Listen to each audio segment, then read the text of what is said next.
10 years ago, after a Bears game, sports reporter Cheryl Raye-Stout says that she couldn't get into the men's locker room so she can do some reporting.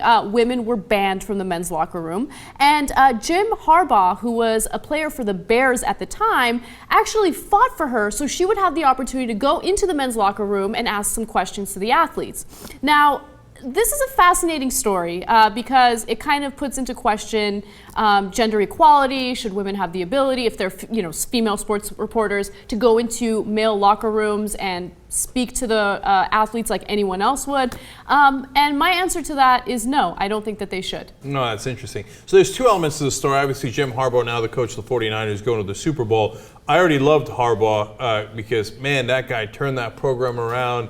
Seems like he's got an iron will. He's exactly the kind of coach I like. This story makes me like him even more. But there's one other element to it. He did it when he was a rookie. Mm-hmm. Man, they don't let her into the locker room at all, and that's the precedent. He goes in as a rookie, and he's like, I don't even see the issue. He personally walks her into the locker room without even asking the PR people. Like, he's like, I'm not having this conversation.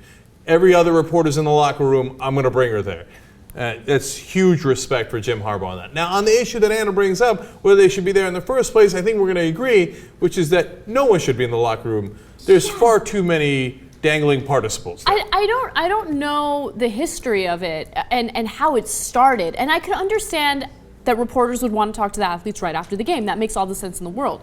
Why can't they talk to the athletes after they've showered and changed, or before they even go into the locker room? Just stop them, ask them a few questions, and let them be on their merry way.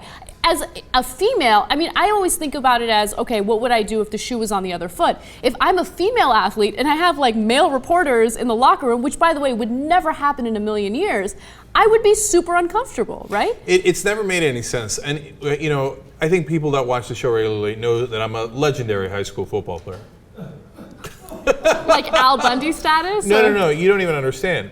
I was honorable mention all-county middle linebacker. Anyway, not a big deal. He also puts his hands in his pants while he's watching TV. Oh, what, Al Bundy, I got you. I was like, what the hell?